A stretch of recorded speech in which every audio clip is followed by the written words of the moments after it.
Hiya, Barbie. Hi, Ken. You want to go do a podcast? Sure. Jump in. Ladies and gentlemen, fillies and gentlecolts, dragons of all ages, and everyone else, welcome to Pondering Pony. I'm your host, John, and with me I have my co-host. The word fierce comes to mind, and formidable, and super duper scary. Yeah, us co-hosts are definitely a force to be reckoned with. Yeah, right, Jay. That's one of the scariest aprons I've ever seen. What's wrong with wearing an apron? You won't be laughing when you spill blueberries all over your clothes. That's one tough stain. Yeah, one tough stand against one lame co-host. Yeah, got him. Um, yeah, stain on all that society is. Anyway, this is a podcast about toy media franchises, 2000s nostalgia, and whatever else we want to talk about. And this week we are back to talk about Friendship is Magic Season 2, episodes 21 and 22. Yeah. Yeah. So episode 21 is called Dragon Quest. It was released March 7th or 17th, 2012. Directed by James Wooten with Jason Thiessen as supervising director. Written by Meriwether Williams. Animation by DHX Media and Top Draw Animation with art direction by Rid Sorensen and music by William Anderson. Story for this one. Spike is curious about his dragon roots, so he goes on a quest to follow the dragon migration. Worried for his safety, Twilight, Rarity, and Rimadash follow disguised as a dragon. Spike comes to a mountain where a bunch of dragons are hanging out, including a gang of teenage dragons. After some hazing, they accept him into their ranks and they take Spike to break Phoenix eggs with them, but Spike can't do it. So Twilight, Rarity, and Rimadash remove their disguise and flee with Spike back to Ponyville. One of the Phoenix eggs hatches, and Spike decides to raise it. Yes. So, if you weren't here for last week's Generation 1 episode, there we watched Spike's search, which is relevant to this episode because Dragon Quest is very similar story concept wise. So, yeah. Yeah. Yeah. Obviously, sort of harkening back to that, we have the Spike going out on his own to try and find some dragons, and then these hooligan dragons that take Spike in before he decides he doesn't actually want to be like them. Yeah. He realizes, like, oh, I don't want to harm things. That ain't good. There's also, like, birds in it. So there's that similarity in it. And the baby bird as well. Yep. Yeah. Apparently, Spike is stealing babies now. So that's that. The episode did end that way, but it is been confirmed that he has essentially immediately returned Pee Wee back to his home. That is, we never see Pee Wee again. So they addressed that in a later episode. They never state it, but it's implied that he gave it back to his family. So It's not implied in the episode. not in this episode, but in the later episode, Okay. it's implied. Is it like a later season that they would have been responding to a specific criticism? Possibly. Less of a criticism and more like, hey, where's Pee Wee? Why is he not around? And I guess it's like, okay, instead of like having to deal with those questions, let's just answer that with a thing. So they will do that, I think, as early as next season, maybe, or season 4, one of those. Okay. Yeah. So if you're worried about Spike stealing a baby Phoenix, don't worry about it. He gives it back. It's a story for Spike to have, him learn to be a dragon. But, whether or not it's as interesting as you like it to be is dependent on how you feel about the other dragons in this episode. So, yeah. yeah. Is this... How is this episode seen in the wider fandom? It's a bit of a mixed bag, and it's specifically because of the teenage dragons. Okay. I'm curious what the context is around that. Like, people don't like how these characters are characterized, or is there something else going on? Yeah, kinda. Um, it's really just the way this is what happens like when you watch things weekly. You get this like Yeah. image in your mind, and so the first season depicts these dragons as these giant majestic creatures, um and then we get these teenage dragons which are just like college sorority bros or teenage, Sorority? I guess. I, Sorority? I don't know. Do, Correct do you me. mean fraternity? Yes.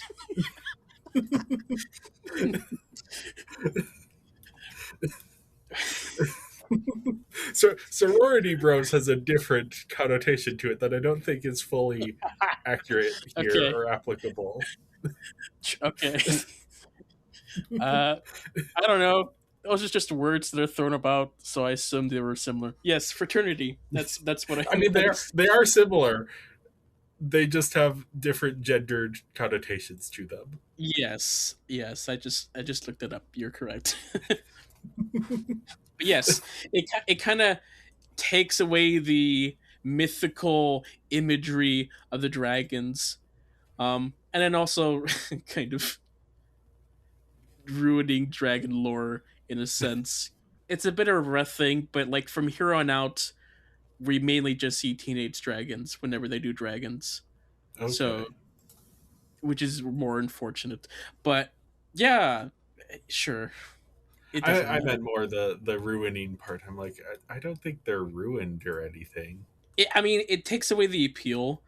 Like, it's like, oh, you think these dragons are like these big giant things. It's like, oh, they're just teenagers. And yeah, teenagers, they exist, but you don't want to think of them as those type of teenagers. And so when they are those type of teenagers, it's like, oh, okay, well that's not as interesting. And so dragons don't have the same appeal Okay. anymore. Um, Interesting. yeah, that's just a basic thing. And then just like Uh-huh. general whether or not they care for the writing or not, that's dependent on who you are. But yeah.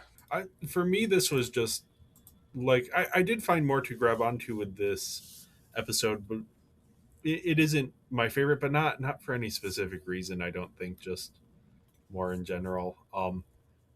Yeah, Spike is sort of he's encountering the difficulties of being a kid who doesn't quite fit in, wanting to be a part of the group but not feeling fully comfortable either. I think this is often a thing with like younger kids interacting with older kids. There can be this element of what's going on here. Yeah. I mean, it's also like part of this is like he's being made fun of by the adults for like being like, "Ah, I'm a dragon. I have like this proud Oh, heritage." And I'm like, "Ah, haha, good thing, Spike. You cute little thing." That kind of brings his insecurities about. yeah. So he wants to learn to be more like his people. And yeah, then we also have like this thing. I feel like this has come up on the podcast before at some point, but the idea of like a boy who feels more comfortable hanging out with the girls than with the other boys, someone who's more of a sorority boy than a frat boy, if you will. I mean, sure, but like, really, there's hardly any boys in Ponyville to hang out with. It's Yeah, just, it's just all girls. All he hangs out is girls. it's the energy thing though. I don't know what Sure. your experience is, but on the playground that was definitely the vibes. All of the boys were playing sports or doing silly boy things, and I do tend to hang out with girls more, uh-huh. but I especially don't love spending time in a large group of men. The energy tends to be very. I lived in men only dorms in college for a little bit, and that was not a particularly enjoyable experience. I was on the same floor as most of the baseball team, and ah, the performative machismo, I've just a not lot of like running in halls and antics and stuff, which sure. is like, yeah, I guess if you're so my college that I went to doesn't allow fraternities, so Ah, all of the people who would at a different school be going into a fraternity and taking that energy out of the dorms, they're now all stuck in the dorms together. So you end up with an environment that is like, yeah, this just not fun. if Mm-hmm. you are to it. Yeah. So I I was relating to Spike on that level. I didn't have any issues with that in university because I Uh-huh. just hang out with all the theater people, which are my people, so we got along very well. Mhm. That's Oh it. yeah, and I hung out with, yeah. It was just the my first 2 years I was in a dorm that it was not the correct vibe for me. Yeah, My floor versus. yeah, no, yeah. If I was in a room with people with different vibes, we wouldn't really vibe. Yeah. My roommate was awesome. We were roommates for 4 years for all of college, Hmm. but Hmm. yeah, it was the floor itself had just a, yeah, very sports baseball performative. Okay, so my thing is, you get a lot of guys. Guys tend to be competitive about their masculinity. Oh yeah. So you take a lot of them. Most of them probably, they may have siblings or something. Maybe they live with their dad, um, but they don't have a ton of like direct peers that they are living with 24/7. So you take all of them and you put them in this situation where now they are living with a bunch of other men 24/7 that are the same age, and the heights of competitive masculinity that they reach are very silly. Yeah, our floor was also just a nightmare in general. Like there was like each of the like every two rooms would share a bathroom, but then there was also a community bathroom, and they had to like close and lock the community bathroom because too many shenanigans going on. I was lucky to be a commuter student from the beginning, so like I Uh-huh. didn't have to deal with that. I could just show up and leave at my own pace and You see be good. that's my argument in favor of fraternities going to a college that didn't have them is you get all of the frat bros away from the dorms, so the people who are in the dorms don't have to deal with the frat bros. Sure, Spike, he likes to bake, likes to just Uh-huh. be And himself. the interesting thing is that Spike does enjoy himself to a certain extent. And I think especially that sense of belonging that he gets for a little bit with the group. Um Yeah, I mean, he's still like out of his element in that yeah. his age is very different from these characters. So maybe if he spent more time with dragons his own age, Yeah. maybe he would get along than teenagers, because teenagers are rascals and like they'll like peer pressure kids sometimes Uh-huh. um for the sake of that. But Yeah, we do also have of course Twilight, Rarity, and Rainbow Dash in disguise for this episode. I was a little bit disappointed that they followed Spike. It's like let him I have his own journey. know, because Spike is Spike's guardian, she has to keep an eye on, especially for a dangerous journey. um I don't think Rainbow and Rarity should have tried to stop him from leaving, but keeping a safe distance while letting him experience it is a good thing for them to do. Yeah, I guess just because he doesn't end up being in any actual danger at any point, it just felt a little. But I can see that argument. Yeah, and then it just kind of ends up like going fine for them. I do like the joke that Rarity has made this dragon disguise. That when we at first see it, we're like, oh, this is a very unconvincing disguise. But then we do actually see a dragon that looks exactly like the disguise.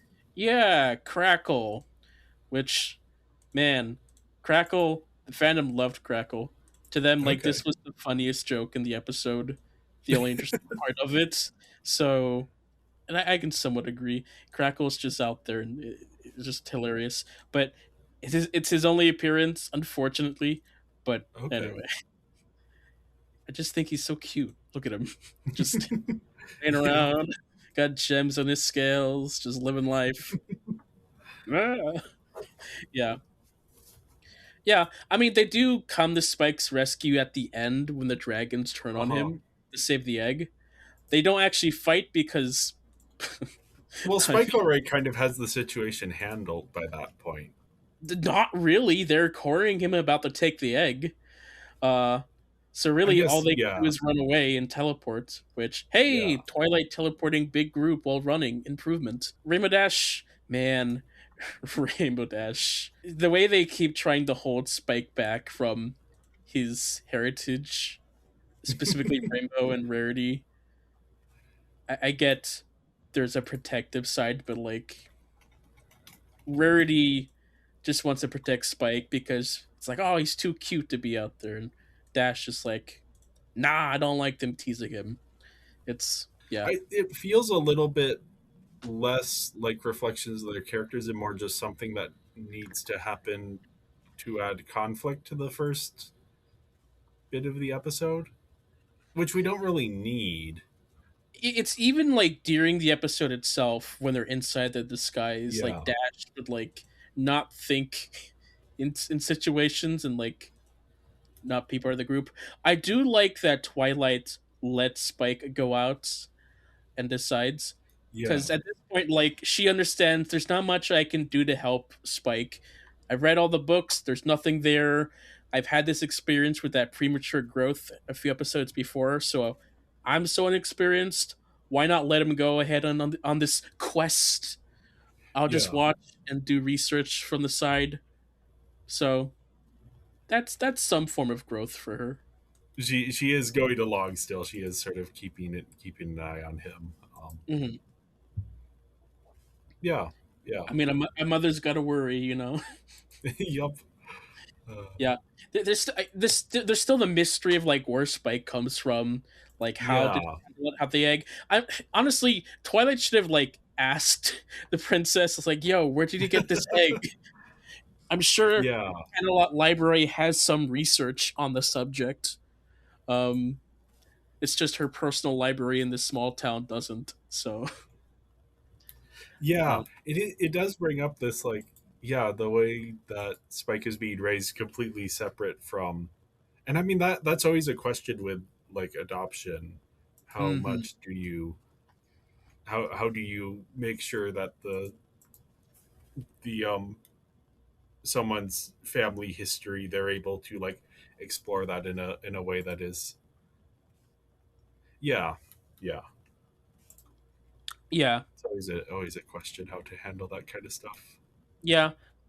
To me, this is like an okay episode. It's not bad. Okay. It's not great. It's there.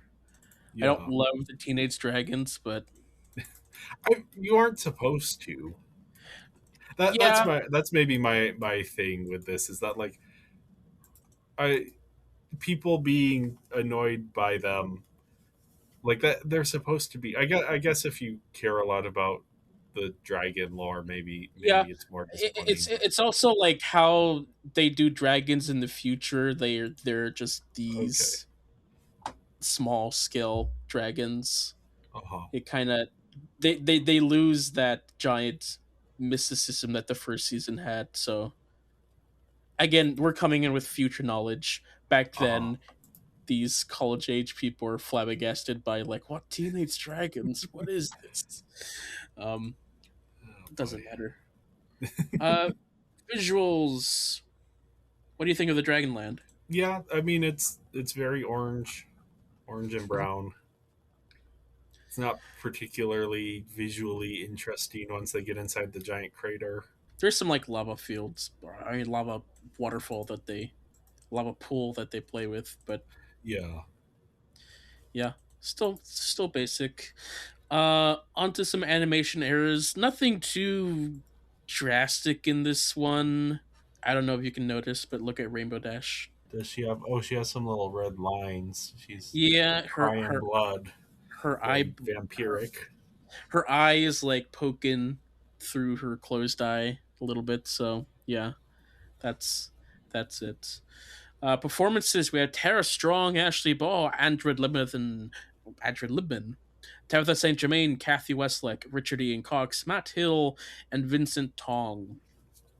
Vincent Tong. Yeah, that's a name. That will be important later. But Okay.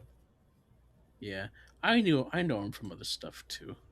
I'm sure we've talked about him before. Oh yeah, he one of his big roles is Ninjago, so he was in the Okay. show. Oh yeah, there was a great scene at the beginning of the episode with Fluttershy not wanting to be a part of the observation for the migration. and she Yeah. just brutally kicks Rimadash. Honestly, you shouldn't force someone to do something they don't want to, so I could feel for her. Onto illusions via the Pony Wiki.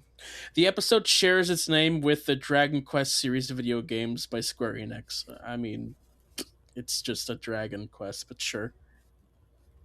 Uh, the episode's plot is similar to the My Little Pony episode Spike's Search, where Spike goes on a quest to learn to be a dragon and gets involved with a group of dragons who turn out to be thieves and bullies. Yeah.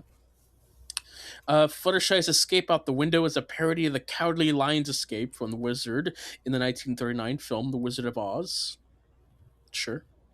The scene with Spike traveling down the river on a boat with Cranky Doodle Donkey, or I don't think that's him, but he's wearing flannel, bears a resemblance to Mark Twain's novel Adventures of Huckleberry Finn. Sure. Yeah. Yeah. Yeah. Spike growing a fake beard in his travels and gasping in awe upon walking out of the woods and getting a magnificent scenery of his destination is a pun on the cliche in explorer survivor stories, namely the Robinsonade and adventure genres. I don't know. Let me see what that word is a second. Oh yeah, because that's probably named after Robinson Crusoe, the Maybe. book. Yeah, the game King of the Horde, the Teenage Dragons play appears to be the same as the children's game King of the Hill. What do you mean appears to be? It is. IMDb trivia: Vincent Tong's voice for Garble, that's the name of the red dragon, was pitched down digitally from his original performance. Okay. Okay. Yeah, that makes sense. Vincent has a higher voice.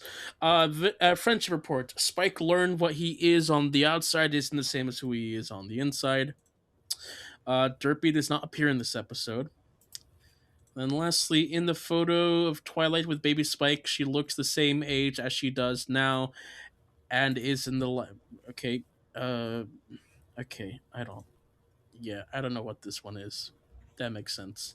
No, it doesn't. Yeah, that's that episode. Yep. Yep. Before we move on to the next episode, we wanted to take a moment to tell you about where you can find us. We're Binging Barbie Podcast on Instagram and Tumblr, Binging Barbie on Blue Sky and Serialized, and Binging Barbie, a Barbie movie podcast on Letterboxd. And if you enjoyed this episode, make sure to leave a 5-star review and go join our Patreon at patreon.com/Binging Barbie Podcast. So season 2, episode 22 is titled Hurricane Fluttershy.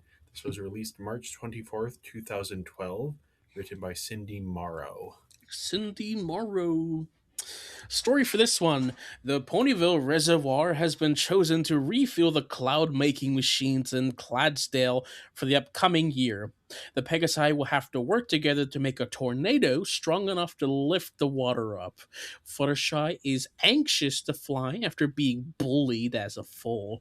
And with the encouragement of Ramadasha and her animal friends, she works up the courage.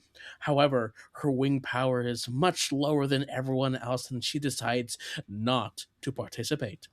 The day of the event, 16 of the Pegasi end up sick in the hospital, and the remaining Pegasi are not able to lift the water until Fluttershy changes her mind and joins in. They are successful, and everyone celebrates Fluttershy. Yes. Simple premise of, Fluttershy has to confront her anxiety around flying. Yeah. Build her confidence, get Yeah. past her trauma. A typical Fluttershy episode, yeah, I would say. Yeah, and it's sort of the arc of, we're trying to do this. This one person is worried that they can't help, but then they're like the last little piece that is needed in order to get the last little bit of wing power. I mean, honestly, Fluttershy was not the last little piece. But yeah, the whole system to get the water is just they need to like change their ways. I mean, Because what I guess, yeah, there's magic, so it's kind of hard to. well, not Yeah. just magic. I'm sure like they could find a way to do evaporation through heat. Tornado sucking, I mean that works too. But like they're just relying on the Pegasi of like the local land itself. They don't Oh, offer any of the Cloudsdale professionals to come down to help. Oh, I see what you're saying. Yes. Yeah. Yeah, like if they're so worried about getting the proper amount of wing power, send your professionals in to do it. Get like a good handful to like make up the difference. I know they're setting up this feudal system of who has the most wing power for records and such, but like that's a terrible idea. They barely got to 800. Meanwhile, Spitfire is just standing on the sideline. She herself would make up 15. She's just standing there watching it all fall apart. Man, what a what a horrible system they got going. They're lucky Fluttershy's MVP and surpassed her limits to barely make it. Uh, but yeah, no, Hey, it worked out in the end. it's an underdog story for Fluttershy. Uh huh. She even gets like the montage, the sports montage to like Yeah. get Yeah. The stronger. training Get better. montage. Yeah, no, it's it's a cute episode. I do feel like it gets lost in all the Fluttershy episodes because they're all very similar with her overcoming similar issues, which Okay. by this point starts to become a little bit of a complaint. It's like, oh, Fluttershy's doing the exact same thing in each episode. So Uh huh. there's like a bit of a debate. You got one side who complains, and the other side, it's like, no, she's learning things at her own pace. Stop arguing. It's Yeah, I can see both sides of the argument. Yeah, mm, I would say like I enjoyed this episode overall. I definitely enjoyed it. Um, but yeah, it isn't my favorite by any means. I was yeah, maybe hoping for with that title a bit more of a like storm yeah. type thing. With a title like that, you'd think there would be like a number on the Richter scale or something. Um, Not the Richter scale, the whatever Yeah. the category number for hurricanes. Um, yeah, no, I feel like these past two episodes are like ones that I normally kind of skip Uh to huh. get like to the better, more exciting episodes. Not that I dislike these episodes; they're just not as rewatchable to me. Uh huh. Um, especially if especially back when I was like rewatching them a lot. In that scenario, I'd be like, all right, I've seen it enough times. I get the gist. Let me watch the good stuff again. Um, Yeah. but yeah, this is a fun little one. It's cute. Fluttershy, we're seeing a little bit more of her backstory here. Yeah, yeah. Here she was bullied in flight camp, which is stuff we knew. We Yeah. saw that Yeah. happening in the her other backstory episode where she got her cutie mark. Here we see that she's not a good flyer and she's made fun of it, which gives her big anxiety. We Uh see huh. her have like hallucinations about that. It's pretty rough for her. Um, but yeah, the only ones that she can talk to are her animals, which it's nice that they are helping her. It's nice when Yeah. Angel Bunny is nice and not abusive. So Yep. this is one of his good days, it seems. Um, but yeah, Oh her boy. montage was fun. Like she did tug of war against butterflies. Yep. uh, Growth. It's small growth. You got to start Yep. somewhere. Yep. Um, yeah, no, I like the montage. It's very Rocky and Karate Kid and all that. Yeah, Yeah. Yeah. yeah, and we get like a brief little Easter egg of Fluttertree. She pretends to be a tree, which I don't know if you remember from last season, but that was a big Yeah. meme of her being a tree. So here, there's like a small acknowledgement of her pretending to be a tree, which you know, Yep. fandom and all that. Yeah, I'm sure that's a thing that is brought up. Yeah, Rainbow Dash is sort of the other important character here. She isn't quite sure what the best way to help Fluttershy is. Hmm.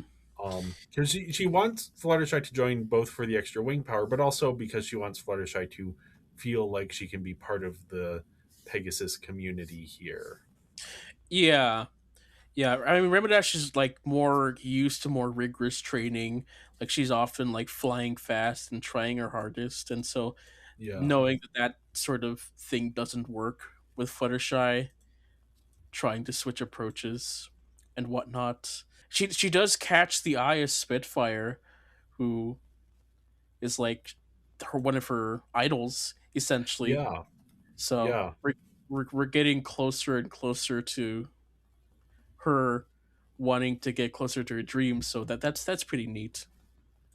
Yeah. Yeah. The sort of the Wonderbolts aspect here, which of course she's very excited about. Yeah, Um, yeah. She's also like again, she's very competitive, so she wants to uh-huh. get to break the record because why not?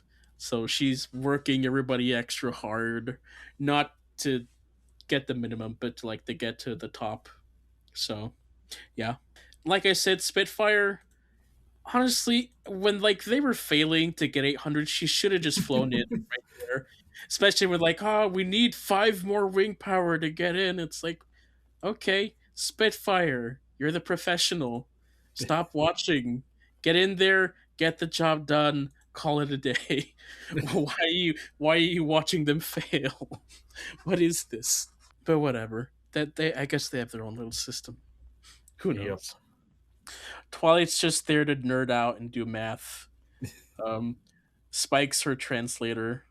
Um, the last character, quote unquote, of note is Bulk Biceps, who's this very buff white Pegasi with very tiny wings who just goes out and screams, "Yeah!"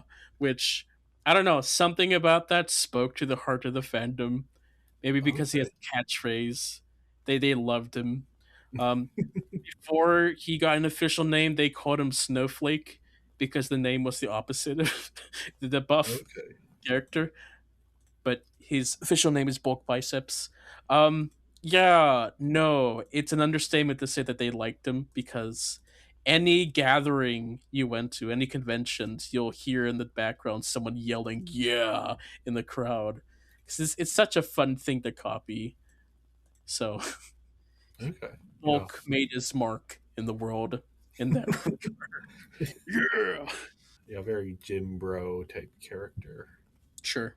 And those are the main notable characters. You do have like Rainbow Dash ignoring the health and safety of the Pegasi, like Yeah. Thunderling, Blossom Forth, because she's like, ah, you just want to like quit and not be a part. Which fair, you know. Uh-huh. I didn't like doing field day. um, the best I ever got were participation ribbons, so I didn't like not getting the better ribbons. I hated Uh-huh. it so bad.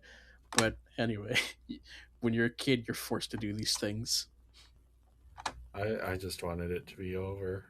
Yeah, Field day. I was just like, I don't care. yeah. In high school, I just skipped. Okay. I just didn't show up. I was like, all right, haircut today. Not going. Fun times. I don't miss them. I don't miss those. I don't like mandatory activities. Yep. I like That optional yeah. activities. Okay. Not a ton else for this episode. Like yeah, it was much of a wasn't much of a hurricane. It Uh-huh. was a tornado, which is a very different weather phenomenon. But yeah, on to some animation errors.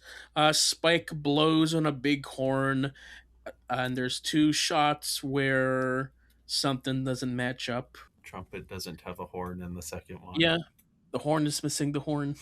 Okay, the second one makes more sense for it being Pegasi. Yeah. Not sure why they decided to go Alicorn in the first place, but yeah, sure. For performances, we have Tara Strong, Ashley Ball, Andrew Libman, Kathy Westluck, Trevor Duvall, Kelly Metzger, Jathan Cecil as Bulk Biceps, Lita Carr, and then James Wooton as the Mule. Onto Illusions via the Pony Wiki. Fluttershy's training montage features sound-alike music of Joe Esposito's "You're the Best," as featured in the 1984 film The Karate Kid. Yes, I heard it. I was watching it and I was like, oh yeah, you're the best around. I caught the music. Music from Ride of the Valkyries, famously heard in the war film Apocalypse Now, is used after the failed attempt. Was it? I don't know if I paid attention to that. Hmm. Okay. Twilight's line of "Do I look like I speak squirrel" is likely a reference to Bubbles from the Powerpuff Girls, who does speak squirrel and is also voiced by Tara Strong. Okay, interesting. Maybe.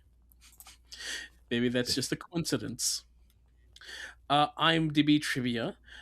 Friendship report. Fluttershy learned not to let her past worry her, and even the smallest contribution can make a big difference. And then lastly, Drippy appears in the background, helping out in the best ways that she could. We forgot to mention that the episode begins with like a 1940s instructional video. Yeah, that was kind of cool. I Yeah, like when they do different styles like that. yeah, that was pretty neat. Where's the allusion to that, huh? uh, yeah, that missing an obvious illusion is certainly not uncommon, I have to Yeah, say. yeah. Well, that's these two episodes. They are episodes. Yep. Well, thank you everyone for listening. Make sure to follow us on your podcast platform of choice and on our different social media platforms. We'll be back next week to talk about season 2, episodes 23 and 24. Yeah. Yes. Getting near And the end of the season here. yes, and until then, when you wear camouflage, make sure it's camouflage. Bye. Bye, ponies.